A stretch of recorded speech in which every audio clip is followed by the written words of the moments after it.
being trafficked and decides to stand up for herself, defend herself.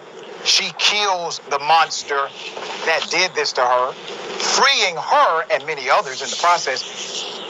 She gets arrested. She gets prosecuted. And now she has to pay money to the family of the man who raped her. Only in America. Put up a picture full mass. A teen human trafficking victim who fatally stabbed her accused rapist was sentenced Tuesday in Iowa court. Piper Lewis, 17 years of age, who was initially charged with first-degree murder. We got on top of this quickly in the advocacy community, and they changed it. She was sentenced to 5 years of closely supervised probation. Initially, they wanted to give her many years in prison. They have converted that to 5 years of probation, 600 hours of community service, in order to pay $150,000 restitution to her rapist family. She pleaded last year to involuntary manslaughter and willful injury for the June 2020 killing of a 37-year-old Zachary Brooks of Des Moines. Both charges were punishable by up to 10 years in prison. Now, is this making sense to anybody? The prosecutor, they know what he did. There's no ambiguity. They're not saying, oh, well, maybe he didn't do that. We don't know for sure. No, they know exactly what he did. They know exactly what kind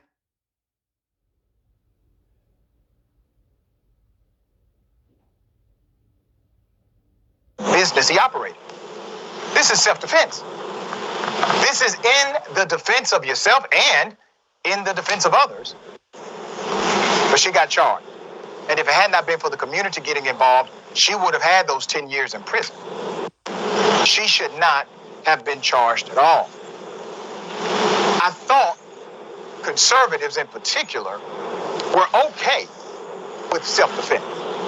Put up a picture of the monster who did this to her.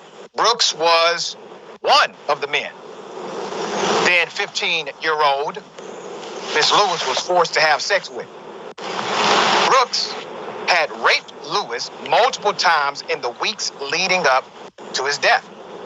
After Brooks had raped her yet again, Lewis grabbed a knife from a bedside table, stabbed him more than 30 times.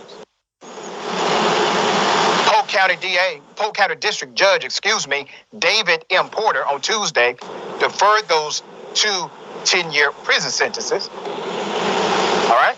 He deferred them. Once again, should not have been necessary. Should have been dropped.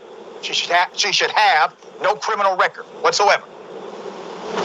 But if Lewis violates any portion of her probation, she could be sent to prison to serve a 20-year term. This is not fair anywhere. This is the criminal justice system showing you exactly what it is. It's operating the way it was designed to operate. Typically, women, especially young women, young girls, they don't have gravitas in that system. She killed a rapist. She should go home with a medal. Man molested, raped child. That child killed. What are we doing here? Why is this a story? She should have no charges whatsoever. And there is a possibility at exoneration later.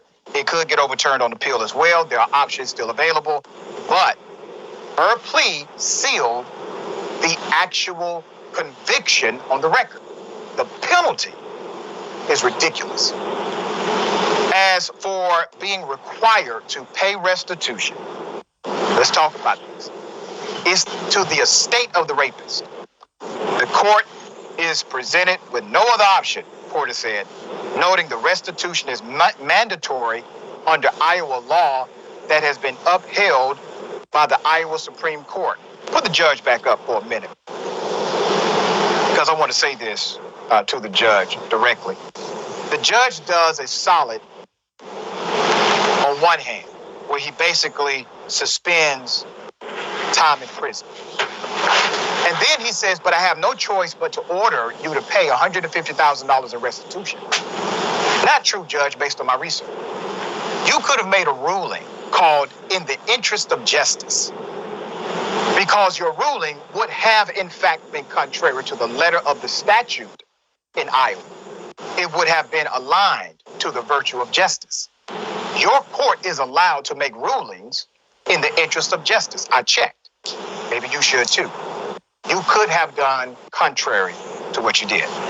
Officials said Lewis was a runaway who was seeking to escape an abusive life with her adopted mother and was sleeping in the hallways of a Des Moines apartment building when a 28-year-old man took her in before trafficking her to other men for sex.